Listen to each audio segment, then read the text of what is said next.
ਲੰਬੇ ਸਮੇਂ ਤੋਂ ਜਿਹੜੀਆਂ ਵੱਡੀਆਂ ਚਰਚਾਵਾਂ ਮਣੀਪੁਰ ਦੀਆਂ ਰਹੀਆਂ ਨੇ, ਪਰ ਉਸ ਤੋਂ ਬਾਅਦ ਇਸ ਜਗ੍ਹਾ ਦੇ ਉੱਪਰ ਇੰਨਾ ਵੱਡਾ ਘਟਨਾਕ੍ਰਮ ਵਾਪਰ ਜਾਣਾ, ਕੀ ਲੱਗਦਾ ਹੈ ਕਿ ਸਮਾਜ ਦੇ ਵਿੱਚ ਇਸ ਤਰ੍ਹਾਂ ਦੇ ਸੰਕੇਤ ਜਾਂਦੇ? ਇਹ ਸਾਰੀਆਂ ਸਰਕਾਰ ਦੀਆਂ ਸ਼ਰਾਰਤਾਂ ਨੇ। ਇਹ ਸਰਕਾਰ ਧਾਰਮਿਕ ਦੰਗੇ ਕਰਾ ਕੇ, ਜਾਤੀ ਦੇ ਦੰਗੇ ਕਰਾ ਕੇ ਵੋਟਾਂ ਹੜਪਦੀ। ਜੇ ਉਸ ਬੰਦੇ ਨੂੰ ਫੜ ਕੇ ਸਰਕਾਰ ਨੇ ਅੰਦਰ ਦਿੱਤਾ ਹੁੰਦਾ ਤੇ ਦੰਗਾ ਕਿਉਂ ਭੜਕਦਾ? ਦੰਗਾ ਭੜਕਿਆ ਮੇਵਾਤ ਦੇ ਅੰਦਰ, ਤੇ ਇਹ ਘਰ ਸਾੜਦੇ ਨੇ, ਇਹ ਦੁਕਾਨਾਂ ਸਾੜਦੇ ਨੇ ਗੁੜਗਾਵੇਂ ਚ ਆ ਕੇ। ਉਹਨਾਂ ਗੁੜਗਾਵੇਂ ਵਾਲਾ ਤਾਂ ਕੀ ਕਸੂਰ ਸੀ ਜੀ? ਤੇ ਇਸੇ ਤਰ੍ਹਾਂ ਮਤਲਬ ਕਿਤੇ ਵੀ ਆ ਕੇ ਕੁਛ ਕਰ ਦੇਣਾ, ਕਿਤੇ ਵੀ ਆ ਕੇ ਦੰਗੇ ਭੜਕਾ ਦੇਣਾ, ਕੋਈ ਮੁਸਲਮਾਨ ਮਿਲਿਆ ਉਹਨੂੰ ਮਾਰ ਦੇਣਾ, ਕੁੱਟ ਦੇਣਾ, ਉਹਦਾ ਘਰ ਸਾੜ ਦੇਣਾ, ਉਹਦੀ ਦੁਕਾਨ ਸਾੜ ਦੇਣੀ। ਇਹ ਇਨਸਾਨੀਅਤ ਨਹੀਂ ਹੈ। ਸ਼ਰੇਆਮ ਵੰਗਾਰ ਕੇ ਇੱਕ ਹਿੰਦੂਤਵ ਹੋਣ ਦਾ ਦਾਅਵਾ ਕਰਦੇ, ਫਿਰ ਉਹਨਾਂ ਦੇ ਉੱਪਰ ਵੀ ਇਸ ਤਰ੍ਹਾਂ ਦੇ ਸਖਤ ਐਕਟ ਲੱਗਣੇ ਚਾਹੀਦੇ ਕਿ ਸਰਕਾਰ ਦੰਗੇ ਕਰਵਾਉਣਾ ਚਾਹੁੰਦੀ ਹੈ, ਸਰਕਾਰ ਦੰਗੇ ਕਰਵਾ ਰਹੀ ਹੈ, ਤੇ ਅੱਗੇ ਕੁਝ ਵੀ ਬੜਾ ਦੰਗਾ ਕਰਾ ਸਕਦੇ ਨੇ। ਹਰਿਆਣਾ ਦੇ ਵਿੱਚ ਬੀਜੇਪੀ ਦਾ ਗ੍ਰਾਫ ਡਾਊਨ ਜਾ ਰਿਹਾ ਹੈ। ਉਸ ਗ੍ਰਾਫ ਡਾਊਨ ਜਾਣ ਦੇ ਕਰਕੇ ਉਹਨੂੰ ਬਚਾਉਣ ਵਾਸਤੇ ਸਰਕਾਰ ਜਿਹੜੀ ਦੰਗਾ ਦਾ ਸਹਾਰਾ ਲਏਗੀ। ਹਰਿਆਣਾ ਦੇ ਮੁੱਖ ਮੰਤਰੀ ਮਨੋਹਰ ਲਾਲ ਖੱਟਰ ਕਹਿੰਦੇ ਨੇ ਕਿ ਜੇ SYL ਨਹਿਰ ਜਿਹੜੀ ਹਰਿਆਣੇ ਨੂੰ ਮਿਲੀ ਹੁੰਦੀ ਤੇ ਹੜ੍ਹਾਂ ਵਰਗੀ ਹਰਿਆਣੇ ਦੇ ਵਿੱਚ ਸਥਿਤੀ ਨਹੀਂ ਸੀ ਬਣਨੀ। ਕਿ ਇਸ ਗੱਲ ਦੇ ਨਾਲ ਸਹਿਮਤੀ ਰੱਖਦੇ ਹੋ? ਪਹਿਲੀ ਗੱਲ ਤੇ ਉਹਨਾਂ ਨੂੰ ਇਹ ਨਹੀਂ ਪਤਾ ਕਿ SYL ਵੀ ਟੁੱਟੀ ਹੈ। ਇਹ ਹੁੰਦਾ ਹੈ ਕਿ ਵੀ ਜ਼ਹਿਰ ਫੈਲਾਉਣਾ, ਇੱਕ ਗੁੰਮਰਾਹ ਕਰਨਾ, ਜਾਂ ਇਹ ਕਹਿ ਲਓ ਕਿ ਵੀ ਰਾਜਨੀਤਿਕ ਮੌਕਾ ਦੇਖਣਾ। TV 84 ਦੇ ਨਾਲ ਜੁੜੇ ਹੋ, ਮੈਂ ਰਜਿੰਦਰ ਸਿੰਘ ਸਵਰਾਜ। ਜੇ ਗੱਲ ਕੀਤੀ ਜਾਵੇ ਤਾਂ ਪੰਜਾਬ ਅਤੇ ਹਰਿਆਣਾ ਦੇ ਸਮੇਤ ਹੋਰਨਾਂ ਸੂਬਿਆਂ ਦੇ ਵਿੱਚ ਹੜ੍ਹਾਂ ਨੂੰ ਲੈ ਕੇ ਵੱਡੇ ਸੰਕਟ ਬਣੇ ਹੋਏ ਨੇ। ਅਜਿਹੇ ਦੇ ਵਿੱਚ ਕਿਸਾਨ ਆਗੂ ਗੁਰਨਾਮ ਸਿੰਘ ਚੜੂਣੀ ਦੇ ਵੱਲੋਂ ਜਿਹੜਾ ਇੱਕ ਪ੍ਰੈਸ ਵਾਰਤਾਲਾਪ ਕੀਤਾ ਗਿਆ, ਤਾਂ ਇਸ ਪ੍ਰੈਸ ਵਾਰਤਾਲਾਪ ਦੇ ਵਿੱਚ ਵੱਡੇ ਜਿਹੜੇ ਸਵਾਲ ਨੇ ਉਹ ਜਿਹੜਾ ਹਰਿਆਣਾ ਸਰਕਾਰ ਦੇ ਉੱਪਰ ਖੜੇ ਕੀਤੇ ਗਏ ਨੇ। ਇਸੇ ਨੂੰ ਲੈ ਕੇ ਗੱਲਬਾਤ ਕਰਾਂਗੇ। ਤਾਂ ਇਸੇ ਦੇ ਵਿੱਚ ਹਰਿਆਣਾ ਦੇ ਮੁੱਖ ਮੰਤਰੀ ਇੱਕ ਵਿਵਾਦਤ ਬਿਆਨ ਵੀ ਕਰ ਜਾਂਦੇ ਨੇ ਕਿ SYL ਜਿਹੜਾ ਨਹਿਰ ਹੈ, ਜੇ ਉਹ ਹਰਿਆਣਾ ਨੂੰ ਮਿਲੀ ਹੁੰਦੀ ਤਾਂ ਅੱਡ ਹੜ੍ਹਾਂ ਵਰਗੀ ਸਥਿਤੀ ਜਿਹੜਾ ਹਰਿਆਣਾ ਦੇ ਵਿੱਚ ਨਹੀਂ ਸੀ ਬਣਨੀ। ਕਿਸਾਨ ਆਗੂ ਗੁਰਨਾਮ ਸਿੰਘ ਚੜੂਣੀ ਦੇ ਨਾਲ ਗੱਲਬਾਤ ਕਰ ਲੈਣੇ। ਸਰ, ਸਭ ਤੋਂ ਪਹਿਲਾਂ ਵੱਡਾ ਸਵਾਲ ਹੈ, ਪ੍ਰੈਸ ਵਾਰਤਾਲਾਪ ਕੀਤਾ ਤਾਂ ਇਹਦੇ ਵਿੱਚ ਸਭ ਤੋਂ ਪਹਿਲਾਂ ਗੱਲ ਜੋੜ ਦੇਵਾਂ ਤਾਂ ਹਰਿਆਣਾ ਦੇ ਮੁੱਖ ਮੰਤਰੀ ਮਨੋਹਰ ਲਾਲ ਖੱਟਰ ਕਹਿੰਦੇ ਨੇ ਕਿ ਜੇ SYL ਨਹਿਰ ਜਿਹੜੀ ਹਰਿਆਣੇ ਨੂੰ ਮਿਲੀ ਹੁੰਦੀ ਤੇ ਹੜ੍ਹਾਂ ਵਰਗੀ ਹਰਿਆਣੇ ਦੇ ਵਿੱਚ ਸਥਿਤੀ ਨਹੀਂ ਸੀ ਬਣਨੀ। ਕਿ ਇਸ ਗੱਲ ਦੇ ਨਾਲ ਸਹਿਮਤੀ ਰੱਖਦੇ ਹੋ? ਇਹ ਤੇ ਮਤਲਬ ਇੱਕ ਬਿਲਕੁਲ ਅਣਜਾਣਪਣੇ ਦੀ ਗੱਲ ਹੈ ਬਈ, ਜਿਹਦੇ ਬਾਰੇ ਕੋਈ ਗਿਆਨ ਨਾ ਹੋਵੇ ਉਸ ਬਾਰੇ ਬੋਲ ਜਾਣਾ। ਪਹਿਲੀ ਗੱਲ ਤੇ ਉਹਨਾਂ ਨੂੰ ਇਹ ਨਹੀਂ ਪਤਾ ਕਿ SYL ਵੀ ਟੁੱਟੀ ਹੈ। ਪਾਣੀ ਜਿਹੜਾ ਹੜ੍ਹਾਂ ਦਾ ਪਾਣੀ ਸੀ ਉਹ ਉਹਦੇ 'ਚ ਭਰ ਗਿਆ ਸੀ, ਤੇ ਇੱਥੇ ਜਿਹੜੇ ਅੰਬਾਲੇ ਜਿਹੜੇ ਇਕੱਠੇ ਹੋ ਜਾਂਦੀਆਂ ਨੇ, ਇਹ SYL ਹੈ ਤੇ ਉਹ ਭਖੜਾ ਹੈ ਤੇ ਹੋਰ, ਇਹ ਸਾਰਾ ਇੱਕੋ ਹੀ ਹੋ ਗਿਆ, ਸਾਰਾ ਟੁੱਟ ਗਈਆਂ। ਇਹ ਪਹਿਲੀ ਗੱਲ ਤੇ ਇਹ। ਦੂਜੀ ਗੱਲ ਇਹ ਕਿ ਮੈਂ ਕਹਿੰਦਾ ਜੇ ਪਹਿਲਾਂ ਹੀ ਪਾਣੀ ਹੁੰਦਾ ਤੇ ਹੋਰ ਬਾੜ ਜ਼ਿਆਦਾ ਆਉਣੀ ਸੀ, ਉਹਦੇ ਕਹਿੰਦੇ ਘੱਟ ਆਉਣੀ ਸੀ। ਇਹ ਹੁੰਦਾ ਹੈ ਕਿ ਵੀ ਜ਼ਹਿਰ ਫੈਲਾਉਣਾ, ਇੱਕ ਗੁੰਮਰਾਹ ਕਰਨਾ, ਜਾਂ ਇਹ ਕਹਿ ਲਓ ਕਿ ਵੀ ਰਾਜਨੀਤਿਕ ਮੌਕਾ ਦੇਖਣਾ। ਇਹਦੇ ਉਹ ਬਿਆਨ ਹੈ, ਔਰ ਅਸਲੀਅਤ ਤੇ ਇਸ ਤੋਂ ਕਿਤੇ ਕੋਸੋਂ ਦੂਰ ਹੈ। ਜਿਹੜਾ ਮੁਆਵਜ਼ਾ ਹਰਿਆਣੇ ਦੇ ਕਿਸਾਨਾਂ ਵਾਸਤੇ ਸਰਕਾਰ ਨੇ ਜਾਰੀ ਕੀਤਾ, ਕਿ ਇਸ ਹਰਿਆਣੇ ਤੋਂ ਜਿਹੜੇ ਹਰਿਆਣੇ ਦੇ ਕਿਸਾਨ ਨੇ ਖੁਸ਼ ਨੇਗੇ? ਨਹੀਂ, ਮੁਆਵਜ਼ਾ ਪਹਿਲੀ ਗੱਲ ਤੇ ਬਹੁਤ ਘੱਟ ਜਾਰੀ ਕੀਤਾ, ਇਹ ਵਧਾਉਣਾ ਚਾਹੀਦਾ ਹੈ। ਦੂਜੀ ਗੱਲ, ਇਹਦੇ ਜਿਹੜੇ ਬੋਰ ਖਰਾਬ ਹੋ ਗਏ, ਟਿਊਬਵੈੱਲ ਖਰਾਬ ਹੋ ਗਏ, ਸਾਡੇ ਪਿੰਡ 'ਚ 30-35 ਖਰਾਬ ਹੋ ਗਏ, 40 ਖਰਾਬ ਹੋ ਗਏ ਸਗੋਂ, ਤੇ ਉਹ ਤੇ ਬਹੁਤ ਜ਼ਿਆਦਾ ਨੁਕਸਾਨ ਹੋ ਗਿਆ। ਤੇ ਉਹ ਤੇ ਜਿਹੜਾ ਖਾਲੀ ਬੋਰ ਟੁੱਟਿਆ ਉਹਦਾ 2 ਲੱਖ, ਜਿਹੜਾ ਮੋਟਰ ਵੀ ਵਿੱਚ ਹੀ ਰਹਿ ਗਈ ਉਹਦਾ 3 ਲੱਖ ਇਹ ਦੇਣਾ ਚਾਹੀਦਾ ਸਰਕਾਰ ਨੂੰ। ਅਤੇ ਜਿਹੜਾ ਗੰਨਾ ਹੈ, ਗੰਨੇ ਦਾ ਵਿੱਚ 3 ਫਸਲਾਂ ਦੇ ਬਰਾਬਰ ਗੰਨਾ ਇਕੱਲਾ ਹੀ ਹੁੰਦਾ ਹੈ, ਉਹਦਾ ਵੀ 15,000 ਮੁਆਵਜ਼ਾ ਹੈ, ਅਤੇ ਉਹਦਾ ਮੁਆਵਜ਼ਾ 1 ਲੱਖ ਰੁਪਏ ਕਰਨਾ ਚਾਹੀਦਾ। ਅਤੇ ਤੀਜਾ ਇਹਨਾਂ ਨੇ ਕਿਹਾ ਵੀ ਜਿੱਥੇ ਫਸਲ ਦੁਬਾਰੇ ਲੱਗੀ ਉੱਥੇ ਅਸੀਂ ਨਹੀਂ ਦਿਆਂਗੇ। ਬਈ 15,000 ਤੋਂ ਤਾਂ ਨੁਕਸਾਨ ਹੀ ਹੋ ਗਿਆ, ਦੁਬਾਰੇ ਲਵਾਉਣ ਦਾ ਲੇਬਰਾਂ ਦੇ ਰੇਟ ਵੀ ਡਬਲ ਹੋ ਗਏ, ਅਤੇ ਉਹਨਾਂ ਨੇ ਵੀ ਮੁਆਵਜ਼ਾ ਦੇਣਾ ਚਾਹੀਦਾ ਹੈ। ਉਹਨਾਂ ਨੂੰ ਘੱਟ ਦੇ ਦਿਓ, ਦੇਣਾ ਚਾਹੀਦਾ ਹੈ। ਅਸੀਂ ਮੰਗ ਰਹੇ ਹਾਂ ਵੀ ਜਿੱਥੇ ਬਿਲਕੁਲ ਖਾਲੀ ਰਹੇ, ਉੱਥੇ 40,000 ਦਿਓ, ਜਿੱਥੇ ਦੁਬਾਰੇ ਲੱਗੀ ਉੱਥੇ 15,000 ਦਿਓ। ਅਤੇ ਜਿਨ੍ਹਾਂ ਦੇ ਮਕਾਨ ਗਿਰ ਗਏ, ਜਿਨ੍ਹਾਂ ਦੇ ਬੰਦੇ ਮਰ ਗਏ, ਜਿਨ੍ਹਾਂ ਦੇ ਹੋਰ ਬਹੁਤ ਕੁਝ ਹੋ ਗਿਆ, ਉਹ ਸ਼ਹਿਰਾਂ ਦੇ ਵਿੱਚ ਵੀ ਕਈ ਜ਼ਿਆਦਾ ਨੁਕਸਾਨ ਹੋਇਆ, ਉਹ ਸਾਰਿਆਂ ਨੂੰ ਮਿਲਣਾ ਚਾਹੀਦਾ। ਜਿਹੜੀਆਂ ਡਿਮਾਂਡਸ ਤੁਸੀਂ ਅੱਜ ਰੱਖ ਰਹੇ ਹੋ, ਕੀ ਲੱਗਦਾ ਕਿ ਸਰਕਾਰ ਦੇ ਧਿਆਨ ਦੇ ਵਿੱਚ ਨਹੀਂ? ਜਿਸ ਤਰੀਕੇ ਦੇ ਨਾਲ ਸਰਕਾਰ ਦੇ ਕੋਲੇ ਕਹਿ ਸਕਦੇ ਹਾਂ ਕਿ ਇਨਫੋਰਮੇਸ਼ਨ ਦੇਣ ਵਾਲੀਆਂ ਬਹੁਤ, ਕਹਿ ਸਕਦੇ ਹਾਂ ਕਿ ਡੀਪਲੀ ਜਿਹੜੇ ਜਾਣਕਾਰੀ ਲਿਆਉਣ ਵਾਲੇ ਨੇ, ਉਹਨਾਂ ਦੇ ਕੋਲ ਏਜੰਸੀਆਂ ਹੁੰਦੀਆਂ, ਹੋਰ ਇਸ ਤਰ੍ਹਾਂ ਦੇ ਐਜੂਕੇਟਡ ਲੋਕ ਹੁੰਦੇ ਆ, ਫਿਰ ਸਰਕਾਰ ਜਦੋਂ ਕਿਸਾਨ ਉੱਠਦੇ ਨੇ ਫਿਰ ਉਸ ਵੇਲੇ ਹੀ, ਕਿਉਂ ਮੁਆਵਜ਼ਾ ਜਾਂ ਜਿਹੜੀਆਂ ਹੋਰ ਉਹਨਾਂ ਦੀ ਪੂਰਤੀ ਵਾਸਤੇ ਜਿਹੜੀਆਂ ਮੰਗਾਂ ਪੂਰੀਆਂ ਕਰਨ ਵਾਸਤੇ ਚੱਲਦੀ ਹੈ, ਪਹਿਲਾਂ ਕਿਉਂ ਨਹੀਂ ਧਿਆਨ ਦਿੱਤਾ ਜਾਂਦਾ? ਦੇਖੋ, ਇਹ ਤੇ ਜਿਸ ਤਰ੍ਹਾਂ ਦੀ ਸਰਕਾਰ ਕਹਿੰਦੀ ਉਸ ਤਰ੍ਹਾਂ ਦੀ ਰਿਪੋਰਟ ਬਣਾ ਕੇ ਦਿੰਦੇ ਨੇ। ਇਹ ਸਾਰੇ ਗੁੰਮਰਾਹ ਕਰਨ ਵਾਲੇ ਬਿਆਨ ਹੁੰਦੇ ਨੇ। ਹੁਣ ਉਹਨਾਂ ਨੇ ਕਿਹਾ ਵੀ 18,000 ਏਕੜ ਮਰੀ ਹੈ, ਤੇ ਇਕੱਲੇ ਕੁਰੂਕਸ਼ੇਤਰ ਦੇ ਵਿੱਚ ਪੌਣੇ 2 ਲੱਖ ਏਕੜ ਮਰੀ ਹੈ। ਇਹ ਸਾਰੀ 18,000 ਦੱਸ ਰਹੇ ਨੇ। ਦੱਸੋ ਕਿ ਕੀ ਕਰੀਏ ਇਹਨਾਂ ਲੋਕਾਂ ਦਾ ਇਲਾਜ? ਤੇ ਮਤਲਬ ਇਹ ਤੇ ਜਿਵੇਂ ਸਰਕਾਰ ਕਹਿੰਦੀ ਉਸ ਤਰ੍ਹਾਂ ਉਹ ਥੱਲੇ ਰਿਪੋਰਟ ਬਣਾ ਕੇ ਦੇ ਦਿੰਦੇ ਨੇ, ਤੇ ਉਸ ਹੀ ਸਾਰੇ ਤੇ ਚੱਲਦੇ ਨੇ। ਤੇ ਬਦਕਿਸਮਤੀ ਹੈ ਸਾਡੀ ਕਿ ਵੀ ਇਮਾਨਦਾਰੀ ਨਾਲ ਸਰਕਾਰ ਕੰਮ ਨਹੀਂ ਕਰਦੀ। ਮੋਦੀ ਸਾਹਿਬ, ਜੇ ਗੱਲ ਕਰੀਏ ਤਾਂ ਕਿੰਨੇ ਕੁ ਜ਼ਿਲ੍ਹਿਆਂ ਦੇ ਵਿੱਚ ਕਿੰਨਾ ਕੁ ਨੁਕਸਾਨ ਹੋਇਆ ਤੁਹਾਡੇ ਹਿਸਾਬ ਦੇ ਨਾਲ? ਤੁਸੀਂ ਦੇਖੋ, ਯਮੁਨਾ ਨਗਰ 'ਚ ਬਹੁਤ ਜ਼ਿਆਦਾ ਨੁਕਸਾਨ ਹੈ। ਕਈ ਜਗ੍ਹਾ 2-2 ਵਾਰੀ ਪਾਣੀ ਆਇਆ, 3-3 ਵਾਰੀ ਪਾਣੀ ਆਇਆ। ਤੇ ਕੁਰੂਕਸ਼ੇਤਰ 'ਚ ਬਹੁਤ ਜ਼ਿਆਦਾ ਨੁਕਸਾਨ ਹੈ, ਅੰਬਾਲੇ 'ਚ ਬਹੁਤ ਜ਼ਿਆਦਾ ਨੁਕਸਾਨ ਹੈ। ਮੇਰਾ ਖਿਆਲ ਹੈ ਕਈ ਜਗ੍ਹਾ 'ਤੇ 7-7 ਫੁੱਟ ਪਾਣੀ ਸੀ ਅੰਬਾਲੇ ਦੇ ਵਿੱਚ। ਕੀ ਬਚਿਆ ਹੋਣਾ ਉੱਥੇ ਤੁਸੀਂ ਹਿਸਾਬ ਲਾ ਸਕਦੇ ਹੋ। ਘਰਾਂ ਦੇ ਵਿੱਚ ਵੀ 4-4 ਫੁੱਟ ਪਾਣੀ ਵੜ ਗਿਆ ਲੋਕਾਂ ਦੇ।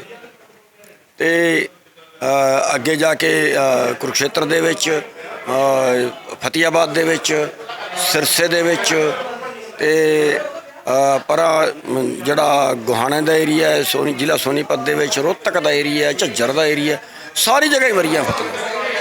ਸਾਰੀ ਜਗ੍ਹਾ ਪੂਰੇ ਹਰਿਆਣੇ 'ਚ ਹੀ ਫਸਲਾਂ ਮਰੀਆਂ। ਜੇ ਤੁਹਾਡੇ ਹਰਿਆਣੇ ਦੇ ਲੋਕਾਂ ਨੂੰ ਲੈ ਕੇ ਗੱਲ ਕਰੀਏ ਤਾਂ ਕੀ ਲੱਗਦਾ ਕਿ ਜਦੋਂ ਜ਼ਮੀਨੀ ਪੱਧਰ ਦੇ ਉੱਪਰ ਜਿਹੜੀਆਂ ਵਰਤੋਂ ਵਾਲੀਆਂ ਚੀਜ਼ਾਂ ਉਸ ਸਮੇਂ ਦੇ ਦਰਮਿਆਨ ਜਿਹੜੀਆਂ ਘਰ ਦੇ ਵਿੱਚ ਖਾਣ ਪੀਣ ਵਾਲੀਆਂ ਹੋਰ ਚੀਜ਼ਾਂ ਹੁੰਦੀਆਂ, ਉਹਨਾਂ ਨੂੰ ਲੈ ਕੇ ਜਿਹੜੀ ਹਰਿਆਣਾ ਸਰਕਾਰ ਹੈ ਉਹਨਾਂ ਦੀ ਭੂਮਿਕਾ ਕਿਸ ਤਰ੍ਹਾਂ ਦੀ ਰਹੀ? ਨਹੀਂ, ਉਹਨਾਂ ਦੇ ਬਾਰੇ ਤੇ ਜਿਹੜੀ ਖਾਣ ਪੀਣ ਵਾਲੀਆਂ ਚੀਜ਼ਾਂ ਹੈ, ਜਿਵੇਂ ਸਬਜ਼ੀ ਹੈ, ਸਬਜ਼ੀ ਬਹੁਤ ਮਹਿੰਗੀ ਹੋ ਗਈ। ਮਤਲਬ ਜਿਹੜੀ ਘੀਆ 2 ਰੁਪਏ ਕਿਲੋ ਵਿਕਦੀ ਸੀ ਉਹ 60 ਰੁਪਏ ਕਿਲੋ ਹੋ ਗਈ। ਪਰ ਉਹ ਤਾਂ ਇੱਕ ਕਾਰਨ ਇਹ ਵੀ ਹੈ ਕਿ ਸਬਜ਼ੀ ਸਾਰੀ ਮਰ ਗਈ, ਇਹ ਵੀ ਕਾਰਨ ਹੈ। ਪਰ ਦੂਜੀ ਚੀਜ਼ ਇਹ ਹੈ ਕਿ ਵੀ ਇਹਨਾਂ ਦੀ ਜਗ੍ਹਾ ਕੁਛ ਹੋਰ ਵਿਕਲਪ ਜਿਹੜਾ ਹੈ ਉਹ ਸਰਕਾਰ ਸਸਤਾ ਉਪਲਬਧ ਕਰਾ ਦੇ, ਫਿਰ ਵੀ ਉਹਦਾ ਕੁਛ ਬੱਚਤ ਹੋ ਸਕਦੀ ਹੈ। ਜਿਵੇਂ ਸਬਜ਼ੀ, ਹਰੀ ਸਬਜ਼ੀ ਖਤਮ ਹੋ ਗਈ, ਉਹਦੀ ਜਗ੍ਹਾ ਦੂਜਾ ਜਿਵੇਂ ਦਾਲ ਹੈ, ਜਿਵੇਂ ਛੋਲੇ ਹੈ, ਕਾਲੇ ਛੋਲੇ ਹੈ, ਚਿੱਟੇ ਛੋਲੇ ਹੈ, ਕੋਈ ਬੇਸਣ ਦੀ ਕੜੀ ਕੋਈ ਬਣਾ ਸਕਦਾ ਹੈ, ਆਲੂ ਹੈ, ਉਹ ਚੀਜ਼ਾਂ ਉਪਲਬਧ ਕਰਾ ਦੇ। ਉਹ ਵੀ ਸਰਕਾਰ ਨੇ ਕੋਈ ਜ਼ਿਆਦਾ ਉਹਦੇ 'ਤੇ ਗੌਰ ਨਹੀਂ ਕੀਤਾ। ਜਦੋਂ ਸਮਾਜ ਦੇ ਵਿੱਚ ਇਸ ਤਰ੍ਹਾਂ ਦੀ ਕੋਈ ਕੁਦਰਤੀ ਆਫਤ ਆਉਂਦੀ ਹੈ ਜਾਂ ਚੁਣੌਤੀ ਪੈਦਾ ਹੁੰਦੀ ਹੈ ਤਾਂ ਉਸ ਵਕਤ ਸਰਕਾਰ ਦੇ ਨਾਲ ਸਪੋਰਟ ਕਰਨ ਵਾਸਤੇ ਜਿਹੜੀਆਂ ਸਮਾਜ ਸੇਵੀ ਜਥੇਬੰਦੀਆਂ ਸਾਹਮਣੇ ਆਉਂਦੀਆਂ ਨੇ, ਉਹਨਾਂ ਦੇ ਵਿੱਚ ਖਾਲਸਾ ਏਡ ਵੀ ਇੱਕ ਅਜਿਹੀ ਹੈ, ਤਾਂ ਉਹਦੇ ਉੱਪਰ ਕੇਂਦਰੀ ਏਜੰਸੀ NIA ਦਾ ਛਾਪਾ ਪੈਣਾ, ਇਸ ਗੱਲ ਨੂੰ ਕੀ ਮੰਨਦੇ ਹੋ ਕਿ ਇਹ ਗੱਲ ਸਹੀ ਹੈ ਜਾਂ ਇਸ ਗੱਲ ਨੂੰ ਕਿਹੜੇ ਸੰਦਰਭ ਦੇ ਵਿੱਚ ਦੇਖਦੇ? ਬੜਾ ਦੁਖਦਾਈ ਹੈ। ਸਗੋਂ ਮੈਂ ਇਹ ਕਹਾਂਗਾ ਬੜਾ ਸ਼ਰਮਸਾਰ ਹੈ ਦੇਸ਼ ਵਾਸਤੇ ਕਿ ਸਰਕਾਰ ਆਪ ਤੇ ਕੁਝ ਕਰ ਨਹੀਂ ਸਕਦੀ ਤੇ ਜਿਹੜੇ ਸੇਵਾਦਾਰ ਨੇ ਉਹਨਾਂ ਨੂੰ ਕਰਨ ਨਹੀਂ ਦੇਣਾ। ਉਹਨਾਂ ਨੂੰ ਤੁਸੀਂ ਕਿਉਂ ਕਰਦੇ ਹੋ? ਇਲਜ਼ਾਮ ਹੈ ਵੀ ਜਿਹੜਾ ਪੈਸਾ ਤੁਸੀਂ ਬਾਹਰੋਂ ਮੰਗਾਉਂਦੇ ਹੋ ਉਹ ਪੈਸਾ ਤੁਸੀਂ ਗਲਤ ਯੂਜ਼ ਕਰਦੇ ਹੋ। ਤੇ ਜੇ ਕਿਸੇ ਭੁੱਖੇ ਨੂੰ ਰੋਟੀ ਖਿਲਾਤੀ, ਜੇ ਕਿਸੇ ਬਿਮਾਰ ਦਾ ਇਲਾਜ ਕਰਾਤਾ, ਜੇ ਕਿਸੇ ਬੇਸਹਾਰਾ ਕੁੜੀ ਦੀ ਸ਼ਾਦੀ ਕਰਾਤੀ, ਜੇ ਕਿਸੇ ਹੋਰ ਕੋਈ ਸੇਵਾ ਇਸ ਤਰ੍ਹਾਂ ਦੀ ਕਰਤੀ, 4-4 ਫੁੱਟ ਪਾਣੀ ਦੇ ਵਿੱਚ ਜਾ ਕੇ ਲੋਕਾਂ ਦੀ ਸੇਵਾ ਕਰ ਰਹੇ ਨੇ, ਹੜ੍ਹਾਂ 'ਚੋਂ ਕੱਢ ਰਹੇ ਨੇ ਲੋਕਾਂ ਨੂੰ, ਰੋਟੀਆਂ ਪਹੁੰਚਾ ਰਹੇ ਨੇ, ਰਾਸ਼ਨ ਪਹੁੰਚਾ ਰਹੇ ਨੇ, ਇਹ ਪਾਪ ਹੈ ਜੀ। ਤੁਹਾਡਾ ਪਰਿਵਾਰ, ਤੁਹਾਡਾ ਬਜ਼ੁਰਗ ਗਿਆ ਹੋਇਆ ਹੈ, ਦੂਜੇ ਦੇਸ਼ ਇੰਗਲੈਂਡ ਗਿਆ ਹੋਇਆ ਹੈ, ਆਸਟ੍ਰੇਲੀਆ ਗਿਆ ਹੋਇਆ ਹੈ, ਉਹਨੂੰ ਆਪਣੇ ਦੇਸ਼ ਦਾ ਫਿਕਰ ਹੈ। ਮੇਰੇ ਦੇਸ਼ ਦਾ ਜਿਹੜਾ ਇਨਸਾਨ ਹੈ ਉਹ ਭੁੱਖਾ ਨਹੀਂ ਰਹਿਣਾ ਚਾਹੀਦਾ। ਉਹਨਾਂ ਨੇ ਖਾਲਸਾ ਏਡ ਦੇ ਰਾਹੀਂ ਉਹ ਸੇਵਾ ਕਰ ਦਿੰਦੇ ਨੇ, ਇਹ ਪਾਪ ਹੋ ਗਿਆ ਜੀ। ਮੈਂ ਕਹਿੰਦਾ ਜੇ ਇੰਨੀ ਚੰਗੀ ਸਰਕਾਰ ਹੈ ਤੇ BJP ਨੂੰ ਇਹ ਕਹਿਣਾ ਚਾਹੀਦਾ ਹੈ ਖਾਲਸਾ ਏਡ ਨੂੰ ਜਿੰਨੇ ਪੈਸੇ ਦੀ ਲੋੜ ਹੈ ਉਹ ਪੈਸਾ ਸੈਂਟਰ ਗੌਰਮੈਂਟ ਦੇਗੀ। ਇਹ ਸੇਵਾ ਕਰਨ, ਇਹ ਖਾਲਸਾ ਏਡ ਵਾਲੇ ਬਾਹਰੋਂ 1 ਰੁਪਈਆ ਵੀ ਨਹੀਂ ਮੰਗਾਉਣਗੇ। ਕਰਨ ਪੂਰੇ ਵਰਲਡ ਦੇ ਵਿੱਚ ਸੇਵਾ ਕਰਦੇ ਨੇ। ਜਿੱਥੇ ਪ੍ਰਾਕ੍ਰਿਤਿਕ ਆਪਦਾ ਹੁੰਦੀ ਹੈ ਉੱਥੇ, ਇੰਨੀ ਵਰਲਡ ਦੇ ਵਿੱਚ ਸਭ ਤੋਂ ਪਹਿਲਾਂ ਖਾਲਸਾ ਏਡ ਆਈ ਹੈ। ਜੇ ਸਰਕਾਰ ਦੇ ਭਰੋਸੇ ਹੁੰਦੇ, ਮੈਂ ਕਹਿੰਦਾ ਹਜ਼ਾਰਾਂ ਮਰਦੇ ਜੇ ਖਾਲੀ ਕਿੱਥੇ ਸਰਕਾਰ ਨੇ ਦੱਸੋ? ਸ਼ਹਿਰਾਂ ਦੇ ਵਿੱਚ 4-4 ਫੁੱਟ ਪਾਣੀ ਦੇ ਵਿੱਚ ਜਿੱਥੇ 4 ਦਿਨ ਬਿਜਲੀ ਨਹੀਂ ਆਈ, ਉੱਥੇ ਜਾ ਕੇ ਲੋਕਾਂ ਨੇ ਸੇਵਾ ਕੀਤੀ ਹੈ। ਪਿੰਡਾਂ 'ਚੋਂ ਲੋਕ ਗਏ ਨੇ, ਰਾਸ਼ਨ ਬਣਾ ਕੇ ਟਰਾਲੀਆਂ 'ਤੇ ਰੱਖ ਕੇ ਵੰਡਿਆ, ਪਾਣੀ ਵੰਡਿਆ। ਪਾਣੀ ਵੀ ਨਹੀਂ ਸੀ ਐਸੀ ਪੀਣ ਵਾਸਤੇ। 4-4 ਫੁੱਟ ਪਾਣੀ ਲੋਕਾਂ ਦੇ ਘਰਾਂ ਦੇ ਵਿੱਚ ਵੜ ਗਿਆ। ਛੱਤਾਂ 'ਤੇ ਬਹਿ ਕੇ ਗੁਜ਼ਾਰਾ ਕੀਤਾ ਲੋਕਾਂ ਨੇ। ਕਿੱਥੇ ਸੀ ਸਰਕਾਰ? ਕਿਸੇ ਇੱਕ ਜਗ੍ਹਾ 'ਤੇ ਪਹੁੰਚੀ ਹੋਈ ਮੈਨੂੰ ਦੱਸੋ। ਜੀ ਸਾਹਿਬ, ਇੱਕ ਸਵਾਲ ਹੈ, ਜਿਸ ਤਰੀਕੇ ਦੇ ਨਾਲ ਜਦੋਂ ਕਿਸਾਨੀ ਅੰਦੋਲਨ ਦੀ ਗੱਲ ਕੀਤੀ ਜਾਂਦੀ ਹੈ ਤਾਂ ਦੇਸ਼ ਭਰ ਦੇ ਵਿੱਚੋਂ ਪੂਰੇ ਲੋਕਾਂ ਨੇ ਜਿਹੜਾ ਸੀ ਕਿਸਾਨੀ ਅੰਦੋਲਨ ਨੂੰ ਸਪੋਰਟ ਕੀਤੀ, ਸਮਰਥਨ ਦਿੱਤਾ। ਤਨਮਨਜੀਤ ਸਿੰਘ ਢੇਸੀ ਪੰਜਾਬ ਦੇ ਜੰਮੇ ਨੌਜਵਾਨ ਨੇ, ਚਾਹੇ ਉਹ ਬ੍ਰਿਟੇਨ ਦੇ ਵਿੱਚ MP ਵਜੋਂ ਸੇਵਾਵਾਂ ਨਿਭਾ ਰਹੇ ਨੇ, ਉਹ ਭਾਰਤ ਆਉਂਦੇ ਨੇ, ਪਰ ਉਹਨਾਂ ਨੂੰ ਅੰਮ੍ਰਿਤਸਰ ਏਅਰਪੋਰਟ ਦੇ ਵਿੱਚ ਤਕਰੀਬਨ 2 ਤੋਂ 3 ਘੰਟੇ ਵਾਸਤੇ ਜਿਹੜਾ ਬਿਠਾ ਕੇ ਖੱਜਲ ਖੁਆਰ ਕੀਤਾ ਜਾਂਦਾ ਹੈ। ਕੀ ਲੱਗਦਾ ਕਿ ਇਸ ਤਰੀਕੇ ਦੇ ਨਾਲ 2 ਤੋਂ 3 ਘੰਟੇ ਇੱਕ ਜਿਹੜਾ ਲੋਕਾਂ ਦੇ ਵੱਲੋਂ ਚੁਣਿਆ ਹੋਇਆ ਨੁਮਾਇੰਦਾ ਇਸ ਤਰੀਕੇ ਦੇ ਨਾਲ ਖੱਜਲ ਖੁਆਰ ਕਰਨਾ, ਇਸ ਗੱਲ ਤੋਂ ਮੈਸੇਜ ਕੀ ਜਾਂਦਾ ਲੋਕਾਂ ਦੇ ਵਿੱਚ? ਮੈਂ ਉਹੀ ਗੱਲ ਕਹਿ ਰਿਹਾ ਜੀ, ਇਹ ਜਿਹੜੇ ਨੇ ਇਹ ਉਹਨਾਂ ਨੂੰ ਆਪਣਾ ਦੁਸ਼ਮਣ ਮੰਨਦੇ ਨੇ ਜਿਨ੍ਹਾਂ ਨੇ ਕਿਸਾਨ ਅੰਦੋਲਨ ਦੇ ਵਿੱਚ ਸੇਵਾ ਕੀਤੀ। ਇਹਨਾਂ ਤੋਂ ਆਪਣੀ ਬੇਇੱਜ਼ਤੀ ਬਰਦਾਸ਼ਤ ਨਹੀਂ ਹੋ ਰਹੀ। ਉਸ ਕਰਕੇ ਹੀ ਇਹਨਾਂ ਨੇ ਜਿਹੜੀ ਰੇਡ ਕੀਤੀ ਹੈ ਖਾਲਸਾ ਏਡ 'ਤੇ, ਉਹੀ ਕਾਰਨ ਹੈ ਕਿ ਉਹਨਾਂ ਨੇ ਕਿਸਾਨ ਅੰਦੋਲਨ ਦੇ ਵਿੱਚੋਂ ਕਿਉਂ ਸੇਵਾ ਕਰਦੇ ਰਹੇ। ਹਰ ਚੀਜ਼ ਉਹਨਾਂ ਨੇ ਫ੍ਰੀ ਵੰਡੀ ਹੈ, ਉਹ ਕਿਉਂ ਸੇਵਾ ਕਰਦੇ ਰਹੇ, ਇਹ ਇਹਨਾਂ ਨੂੰ ਬੜਾ ਦੁੱਖ ਹੈ। ਜੇ ਕਿ ਬਾਹਰੋਂ ਕੋਈ ਬੰਦਾ ਜਿਵੇਂ ਆ ਰਖੜੇ ਵਾਲੇ ਸੀ ਪਟਿਆਲੇ ਤੋਂ, ਇਹ ਬਹੁਤ ਸੇਵਾ ਕਰਦੇ ਰਹੇ, ਏਅਰਪੋਰਟ ਤੋਂ ਉਸ ਟਾਈਮ ਇਹਨਾਂ ਨੇ ਵਾਪਸ ਮੋੜਤਾ, ਆਪਣੇ ਦੇਸ਼ 'ਚੋਂ ਵਾਪਸ ਮੋੜਤਾ। ਯਾਰ ਜਿਹੜਾ ਆਪਣੇ ਦੇਸ਼ ਦੀ ਸੇਵਾ ਕਰਦਾ ਤੂੰ ਆਪਣੇ ਦੇਸ਼ ਦੀ ਸੇਵਾ ਕਿਉਂ ਕਰਦਾ ਹੈ, ਇਸ ਇਲਜ਼ਾਮ ਦੇ ਵਿੱਚ ਵਾਪਸ ਮੋੜਤਾ। ਤੇ ਆ ਤੁਸੀਂ ਹੁਣ ਦੱਸ ਰਹੇ ਹੋ, ਇਹ ਕੀ ਮਤਲਬ ਇਹ ਅਤੀ ਦੁਖਦਾਈ ਘਟਨਾ ਹੈ। ਤੇ ਇੱਥੇ ਤੇ ਮਤਲਬ ਕਈ ਵਾਰੀ ਜਿਹੜੇ NRI ਭਰਾ ਹੁੰਦੇ ਨੇ ਨਾ, ਉਹਨਾਂ ਦਾ ਤਕਲੀਫ ਸੁਣ ਕੇ ਕਈ ਵਾਰੀ ਰੂਹ ਕੰਬਦੀ ਹੈ। ਇੱਕ ਮੈਨੂੰ ਮਿਲਿਆ ਹੈ, ਕਹਿੰਦਾ ਜੀ ਮੈਂ ਅੱਜ ਦਿੱਲੀ ਗਿਆ ਸੀ, ਮੈਨੂੰ ਰਸਤੇ 'ਚ ਮਿਲ ਗਿਆ, ਉਹ ਵੀ ਤੇਲ ਪਵਾ ਰਿਹਾ ਸੀ, ਮੈਂ ਵੀ ਤੇਲ ਪਵਾ ਰਿਹਾ ਸੀ। ਕਹਿੰਦਾ ਜੀ ਮੈਂ ਅੱਜ ਦਿੱਲੀ ਜਾ ਰਿਹਾ ਸੀ ਤੇ ਮੇਰੇ ਕੋਲ ਗੱਡੀ ਪੁਰਾਣੀ ਸੀ, ਉਹ ਕਹਿੰਦੇ ਜੀ ਆ ਤੇ 10 ਸਾਲ ਪੁਰਾਣੀ, ਅਸੀਂ ਬੌਂਡ ਕਰਾਂਗੇ। ਅਸੀਂ ਹੱਥ ਜੋੜੇ, ਕਹਿੰਦੇ ਜੀ 25,000 ਦਿਓ। ਫਿਰ ਅਸੀਂ 25,000 ਚਲੋ 5,000 'ਚ ਸੌਦਾ ਹੋਇਆ, 5,000 'ਚ ਲੈ ਕੇ ਉਹਨਾਂ ਇੱਥੇ ਮਾਰਕਾ ਬਣਾ ਦਿੱਤਾ ਵੀ ਹੁਣ ਦਿੱਲੀ 'ਚ ਨਹੀਂ ਕੋਈ ਫੜੇਗਾ ਅੱਜ ਦਾ ਦਿਨ ਤੁਹਾਨੂੰ। ਤੇ ਕਹਿੰਦਾ ਮਤਲਬ ਬੜਾ ਤਕਲੀਫ ਬਣ ਰਿਹਾ ਸੀ ਕਿ ਯਾਰ ਅਸੀਂ ਦੇਸ਼ ਦੀ ਸੇਵਾ ਕਰਦੇ, ਸਾਡੇ ਨਾਲ ਇਹ ਹਾਲ ਹੁੰਦਾ ਹੈ। ਉਹ ਕਹਿੰਦਾ ਜੀ ਸਾਡੇ ਦੇ ਬੱਚੇ ਕਹਿੰਦੇ ਨੇ ਹੁਣ ਅਸੀਂ ਇੰਡੀਆ ਨਹੀਂ ਆਉਣਾ, ਅਸੀਂ ਨਹੀਂ ਭਾਰਤ ਦੇ ਵਿੱਚ ਵੜਨਾ ਹੁਣ ਆ ਕੇ। ਤੇ ਮੈਂ ਉਹਨੂੰ ਸਮਝਾਇਆ, ਮੈਂ ਕਿਹਾ ਕੋਈ ਗੱਲ ਨਹੀਂ, ਕੁਛ ਬੁਰੇ ਹੋ ਸਕਦੇ ਨੇ, ਕੁਛ ਚੰਗੇ ਵੀ ਹੈ ਦੇਸ਼ ਦੇ ਵਿੱਚ, ਅਜੇ ਕੁਝ ਦੇਸ਼ ਸਾਰੇ ਬੁਰੇ ਨੇ, ਦੇਸ਼ ਭਗਤ ਵੀ ਹੈ। ਤੇ ਮੈਂ ਉਹਦੇ ਵਿਚਾਰੇ ਦੀ ਮਦਦ ਕੀਤੀ ਤੇ ਫਿਰ ਉਹ ਜਿਹੜੇ ਨੇ ਪੁਲਿਸ ਪ੍ਰਸ਼ਾਸਨ ਨੇ ਉਸ ਨੂੰ ਮਾਫੀ ਮੰਗੀ ਉਹਦੇ ਤੋਂ ਆ ਕੇ।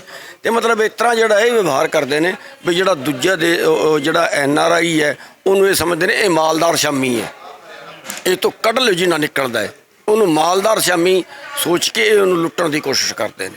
ਚੜੂਣੀ ਸਾਹਿਬ, ਅਖੀਰ ਦੇ ਵਿੱਚ ਇੱਕ ਤਰਾਸਦੀ ਵਾਲਾ ਸਵਾਲ ਹੈ ਕਿ ਜਦੋਂ ਵੀ ਧਰਮ ਦੇ ਨਾਮ ਦੇ ਉੱਪਰ ਕੁਝ ਸ਼ਰਾਰਤੀ ਅਨਸਰਾਂ ਦੇ ਵੱਲੋਂ ਇੱਕ ਫਿਰਕੂ ਪ੍ਰਸਤ ਜਿਹੜੇ ਲੋਕ ਨੇ ਉਹਨਾਂ ਦੇ ਵੱਲੋਂ ਦੰਗੇ ਭੜਕਾਏ ਜਾਂਦੇ ਨੇ, ਦੂਜੇ ਫਿਰਕੇ ਦੇ ਖਿਲਾਫ ਨਫ਼ਰਤਮਈ ਜਿਹੜਾ ਵਤੀਰਾ ਵਰਤਿਆ ਜਾਂਦਾ ਹੈ, ਤਾਂ ਇਸੇ ਦੇ ਵਿੱਚ ਕਰਨਾਲ ਦੇ ਵਿੱਚ ਜਿਹੜਾ ਨੂੰਹ ਦੇ ਵਿੱਚ ਘਟਨਾ ਵਾਪਰ ਜਾਂਦੀ ਹੈ ਜਿਹਦੇ ਵਿੱਚ 2 ਦੰਗਿਆਂ ਦਾ ਆਪਸੀ ਤਕਰਾਰ ਹੁੰਦਾ ਹੈ। ਕੀ ਲੱਗਦਾ ਹੈ ਕਿ ਇਸ ਗੱਲ ਨੂੰ ਲੈ ਕੇ ਲੰਬੇ ਸਮੇਂ ਤੋਂ ਜਿਹੜੀਆਂ ਵੱਡੀਆਂ ਚਰਚਾਵਾਂ ਮਣੀਪੁਰ ਦੀਆਂ ਰਹੀਆਂ ਨੇ, ਪਰ ਉਸ ਤੋਂ ਬਾਅਦ ਇਸ ਜਗ੍ਹਾ ਦੇ ਉੱਪਰ ਇੰਨਾ ਵੱਡਾ ਘਟਨਾਕ੍ਰਮ ਵਾਪਰ ਜਾਣਾ, ਕੀ ਲੱਗਦਾ ਕਿ ਸਮਾਜ ਦੇ ਵਿੱਚ ਇਸ ਤਰ੍ਹਾਂ ਦੇ ਕਿਸ ਤਰ੍ਹਾਂ ਦੇ ਸੰਕੇਤ ਜਾਂਦੇ? ਇਹ ਸਾਰੀਆਂ ਸਰਕਾਰ ਦੀਆਂ ਸ਼ਰਾਰਤਾਂ ਨੇ। ਇਹ ਸਰਕਾਰ ਧਾਰਮਿਕ ਦੰਗੇ ਕਰਾ ਕੇ, ਜਾਤੀ ਦੇ ਦੰਗੇ ਕਰਾ ਕੇ ਵੋਟਾਂ ਹੜੱਪਦੀ ਹੈ। ਇਹੋ ਹੀ ਇਹਦਾ ਏਜੰਡਾ ਹੈ। ਡਿਵੈਲਪਮੈਂਟ ਦੇ ਨਾਂ 'ਤੇ, ਆਰਥਿਕ ਮੁੱਦਿਆਂ ਦੇ ਨਾਂ 'ਤੇ ਇਹ ਭਟਕਾਉਂਦੀ ਹੈ। ਅੱਜ 50 ਕਰੋੜ ਲੋਕਾਂ ਦੇ ਬਰਾਬਰ ਸੰਪत्ति 9 ਲੋਕਾਂ ਕੋਲ ਹੈ। ਇਹ ਕੋਈ ਮੀਡੀਆ ਨਹੀਂ ਚੱਕਦਾ, ਇਹ ਕੋਈ ਸਰਕਾਰ ਮੁੱਦੇ ਧਿਆਨ ਨਹੀਂ ਦਿੰਦੀ। ਤੇ ਆ ਜਿਹੜੇ ਜਾਤੀ ਦੇ ਦੰਗੇ ਨੇ ਇਹ ਭੜਕਾਏ ਜਾਂਦੇ ਨੇ। ਹੁਣ ਇੱਕ ਬੰਦਾ ਕਹਿੰਦਾ ਵੀ ਆ ਰਹੇ ਆ ਤੁਹਾਡੇ ਜਵਾਈ, ਕਰੋ ਸੇਵਾ। ਤੇ ਜੇ ਇਸ ਤਰ੍ਹਾਂ ਕਿਸੇ ਨੂੰ ਕੋਈ ਕਹੇਗਾ ਤੇ ਫਿਰ ਅਗਲੇ ਕੀ ਗੁੱਸਾ ਨਾ ਆਏਗਾ? ਜੇ ਉਸ ਬੰਦੇ ਨੂੰ ਫੜ ਕੇ ਸਰਕਾਰ ਨੇ ਅੰਦਰ ਦਿੱਤਾ ਹੁੰਦਾ ਤੇ ਦੰਗਾ ਕਿਉਂ ਭੜਕਦਾ? ਦੂਜੀ ਗੱਲ, ਦੰਗਾ ਭੜਕਿਆ ਮੇਵਾਤ ਦੇ ਅੰਦਰ ਤੇ ਇਹ ਘਰ ਸਾੜਦੇ ਨੇ, ਇਹ ਦੁਕਾਨਾਂ ਸਾੜਦੇ ਨੇ ਗੁੜਗਾਵੇਂ 'ਚ ਆ ਕੇ। ਉਹਨਾਂ ਗੁੜਗਾਵੇਂ ਵਾਲਾ ਦਾ ਕੀ ਕਸੂਰ ਸੀ ਜੀ? ਜਿਨ੍ਹਾਂ ਦਾ ਕਸੂਰ ਸੀ ਉਹਨਾਂ ਨੂੰ ਫੜ ਲਿਓ, ਜਿਨ੍ਹਾਂ ਦਾ ਕਸੂਰ ਨਹੀਂ ਉਹਨਾਂ ਨੂੰ ਕਿਉਂ ਫੜਦੇ ਹੋ? ਤੇ ਇਸੇ ਤਰ੍ਹਾਂ ਮਤਲਬ ਕਿਤੇ ਵੀ ਆ ਕੇ ਕੁਛ ਕਰ ਦੇਣਾ, ਕਿਤੇ ਵੀ ਆ ਕੇ ਦੰਗੇ ਭੜਕਾ ਦੇਣਾ। ਕੋਈ ਮੁਸਲਮਾਨ ਮਿਲਿਆ ਉਹਨੂੰ ਮਾਰ ਦੇਣਾ, ਕੁੱਟ ਦੇਣਾ, ਉਹਦਾ ਘਰ ਸਾੜ ਦੇਣਾ, ਉਹਦੀ ਦੁਕਾਨ ਸਾੜ ਦੇਣੀ। ਇਹ ਇਨਸਾਨੀਅਤ ਨਹੀਂ ਹੈ। ਤੇ ਮੈਂ ਦਾਅਵੇ ਨਾਲ ਕਹਿ ਸਕਦਾ ਕਿ ਜਿਹੜੇ ਲੋਕ ਇਹ ਕੰਮ ਕਰ ਰਹੇ ਨੇ ਉਹ ਧਾਰਮਿਕ ਨਹੀਂ ਹੈ, ਉਹਨਾਂ ਨੂੰ ਧਰਮ ਦੇ ਬਾਰੇ ਕੋਈ ਗਿਆਨ ਨਹੀਂ ਹੈ। ਸਵਾਲ ਤੇ ਆਮ ਕਰਕੇ ਵੀ ਲੱਗ ਜਾਂਦੇ ਨੇ, ਜੇ ਇੱਕ ਨੌਜਵਾਨ ਜਿਹੜੀ ਵਧੀਕੀ ਹੁੰਦੀ ਹੈ ਪ੍ਰਸ਼ਾਸਨ ਦੇ ਵੱਲੋਂ ਉਹਦੇ ਖਿਲਾਫ ਕੋਈ ਧਰਨਾ ਪ੍ਰਦਰਸ਼ਨ ਥਾਣੇ ਦੇ ਮੂਹਰੇ ਕਰਦਾ ਹੈ ਤਾਂ ਉਹਨਾਂ ਦੇ ਉੱਪਰ NSA ਲੱਗ ਜਾਂਦੀ ਹੈ। ਤੇ ਜਿਹੜੇ ਸ਼ਰੇਆਮ ਵੰਗਾਰ ਕੇ ਇੱਕ ਹਿੰਦੂਤਵਾ ਹੋਣ ਦਾ ਦਾਅਵਾ ਕਰਦੇ ਆ ਤੇ ਫਿਰ ਉਹਨਾਂ ਦੇ ਉੱਪਰ ਵੀ ਇਸ ਤਰ੍ਹਾਂ ਦੇ ਸਖਤ ਐਕਟ ਲੱਗਣੇ ਚਾਹੀਦੇ। ਇੱਕ ਵੀਡੀਓ ਆ ਰਹੀ ਹੈ, ਪੁਲਿਸ ਖੜੀ ਹੈ, ਉਹ ਗੋਲੀਆਂ ਚਲਾ ਰਹੇ ਨੇ। ਫਿਰ ਕਾਹਦੀ ਪੁਲਿਸ ਹੈ ਜੀ? ਉਹਦੇ ਪੁਲਿਸ ਖੜੀ ਹੈ, ਉਹ ਗੋਲੀਆਂ ਚਲਾ ਰਹੇ ਨੇ। ਅਸਲਾ ਹੈ ਉਹਨਾਂ ਦੇ ਕੋਲ, ਉਹਨਾਂ ਦੇ ਲਾਇਸੈਂਸ ਬਣਦੇ ਨੇ। ਮੇਰਾ ਲਾਇਸੈਂਸ 3 ਸਾਲ ਹੋ ਗਏ ਜ਼ਬਤ ਕੀਤਾ ਹੋਇਆ, ਰਿਨਿਊ ਨਹੀਂ ਕੀਤਾ। ਦੱਸੋ ਜੀ ਮੈਂ ਕਿਹੜਾ ਫਾਇਰ ਕੀਤਾ ਸੀ? ਖਾਲੀ ਮੈਂ ਕਿਸਾਨ ਅੰਦੋਲਨ ਦੇ ਵਿੱਚ ਆ, ਬਸ ਇਹੋ ਹੀ ਨੁਕਸ ਹੈ, ਹੋਰ ਤੇ ਕੋਈ ਬਿਮਾਰੀ ਨਹੀਂ। ਤੇ ਮਤਲਬ ਤੇ ਦੂਜੇ ਪਾਸੇ ਜਿਹੜੇ ਚੋਟੀ ਦੇ ਗੁੰਡੇ ਨੇ, ਉਹਨਾਂ ਦੇ ਹਥਿਆਰ ਬਣਾ ਕੇ ਦਿੱਤੇ ਨੇ, ਲਾਇਸੈਂਸ ਬਣਾ ਕੇ ਦਿੱਤੇ ਨੇ। ਇਹਦਾ ਮਤਲਬ ਕੀ ਨਿਕਲਦਾ ਹੈ ਕਿ ਸਰਕਾਰ ਦੰਗੇ ਕਰਵਾਉਣਾ ਚਾਹੁੰਦੀ ਹੈ, ਸਰਕਾਰ ਦੰਗੇ ਕਰਵਾ ਰਹੀ ਹੈ, ਤੇ ਅੱਗੇ ਕੁਝ ਵੀ ਬੜਾ ਦੰਗਾ ਕਰਾ ਸਕਦੇ ਨੇ। ਹਰਿਆਣਾ ਦੇ ਵਿੱਚ ਬੀਜੇਪੀ ਦਾ ਗ੍ਰਾਫ ਡਾਊਨ ਜਾ ਰਿਹਾ ਹੈ। ਉਸ ਗ੍ਰਾਫ ਡਾਊਨ ਜਾਣ ਦੇ ਕਰਕੇ ਉਹਨੂੰ ਬਚਾਉਣ ਵਾਸਤੇ ਸਰਕਾਰ ਜਿਹੜੀ ਦੰਗਾ ਦਾ ਸਹਾਰਾ ਲਏਗੀ। ਮੌਜੂਦਾ ਸਮੇਂ ਦੇ ਵਿੱਚ ਸਮਾਜ ਦੇ ਵਿੱਚ ਵਾਪਰ ਰਹੀਆਂ ਘਟਨਾਵਾਂ ਨੂੰ ਲੈ ਕੇ ਕਿਸਾਨ ਆਗੂ ਗੁਰਨਾਮ ਸਿੰਘ ਚੜੂਨੀ ਨੇ ਆਪਣਾ ਪ੍ਰਤੀਕਰਮ ਵੀ ਦਿੱਤਾ ਹੈ ਅਤੇ ਮੌਜੂਦਾ ਦੌਰ ਦਾ ਕਿਸ ਤਰੀਕੇ ਦਾ ਪੰਜਾਬ ਸਰਕਾਰ ਦਾ, ਹਰਿਆਣਾ ਸਰਕਾਰ ਦਾ ਰੋਲ ਹੋਣਾ ਚਾਹੀਦਾ ਹੈ, ਇਸੇ ਨੂੰ ਲੈ ਕੇ ਗੱਲਬਾਤ ਵੀ ਹੋਈ ਹੈ। ਭਵਿੱਖ ਦੇ ਵਿੱਚ ਵੀ ਯਤਨਸ਼ੀਲ ਰਹਾਂਗੇ, ਇਸ ਤਰ੍ਹਾਂ ਦੀਆਂ ਤਮਾਮ ਸ਼ਖਸੀਅਤਾਂ ਦੇ ਨਾਲ ਗੱਲਬਾਤ ਲੈ ਕੇ ਹਾਜ਼ਰ ਹੁੰਦੇ ਰਹਾਂਗੇ। ਧੰਨਵਾਦ।